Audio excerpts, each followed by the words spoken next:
So eto na nga po mga idol, Barangay Ginebra update po tayo. Ngayon po ay namomblema eto nga pong head coach ng Barangay Ginebra na si Coach Tim Con dahil nga po kumpirmadong hindi makakapaglaro itong si Justin Brownlee. So tinitignan po natin yung sanction niya kung magiging 1 to 3 months ba o aabutin nga ba ito ng ilang taon. Matapos nga po magpositibo yung kanyang naging sample B test dito nga po sa anti-doping test, which is same urine naman ang ginamit, kaya po nagpositibo. So ginawa po yun ng SBP or ng kampo po ni Justin Brownlee para nga po mapababaan yung suspension niya, kaya hindi na nga po ikinontes or inapila pa yung sample B test sa panibagong urine test. So ngayon po, dahil malapit na nga po ang next season ng PBA, ngayong November 5 na po yan, ay namomblema po ang Barangay Ginebra dahil kahit meron po sila mga prospect po na posibleng import na kuhanin nga po sa Barangay Ginebra team, ay wala pa rin pong makuha na qualified doon sa kwalifikasyon or kalibre na same na laruan po ni Justin Brownlee.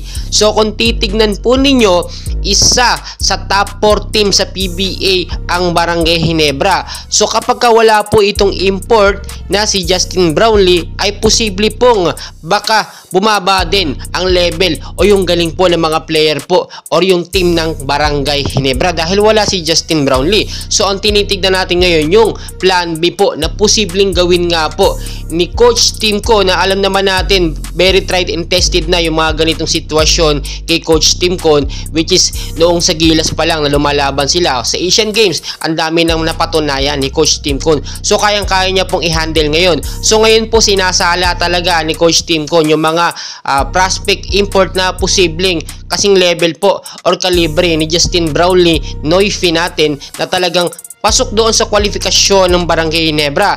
Ngayon po kasi kung titignan nyo mabuti, marami talagang lumalabas na posibleng maging import ng Barangay Ginebra.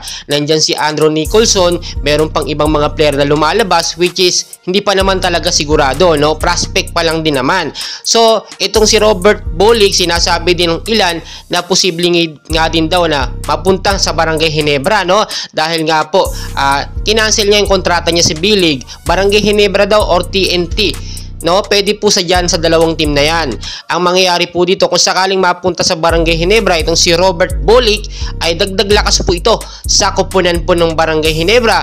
Alam naman natin na isang factor talaga dito yung galing ni Justin Brownlee, talagang napatunayan na yan.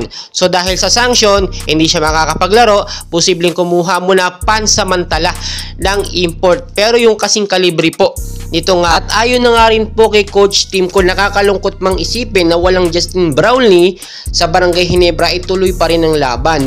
Ngayon po kasi kinakailangan na talaga ng matinding training po ng mga player po ng Barangay Ginebra para nga po ngayong darating na season, November 5 na po yan. So ilang araw na nga lang po ang bibilangin at magsisimula na. So ngayon po ang tanong po dito, si Justin Brownlee po ba, ilang taon po ba or ilang buwan ang kanyang suspension? Base na rin po sa ating mga natalakay or na research po na update kay Justin Brownlee. So ito po yung pinaka-latest natin na update. Si Justin Brownlee po ay nagpositibo nga po sa tinatawag po natin na sample B test sa anti-doping test. Bakit po? Kasi same urine po ang ginamit at yun nga po, dahil nga po sa updates nung mga nakaraan din na nagkaroon ng same issue kagaya kay JB na nagpositibo din sa carboxy THC. 3 months lang po yung naging suspension. At nakita naman natin, ayon na rin sa PIBA yon, etong kay JB posibleng maging 1 to 3 months lamang po dahil hindi na nga po tayo umapila. Kasi pag umapila pa at lumala or nakitaan pa ng positibo, alam naman natin baka dayain na naman ng China yung resulta, ay mas lalo pang lumala. Katulong naman po natin or siguro kakampihan naman tayo ng CAS dahil siyempre international yan hindi yan basta-basta at issue yan sa pangkalahatan, hindi lamang sa Gilas, Pilipinas. Well guys, marami pa tayong kaganapan and please pasuporta naman po sa ating YouTube channel para sa ating mga Gilas update. Maraming salamat.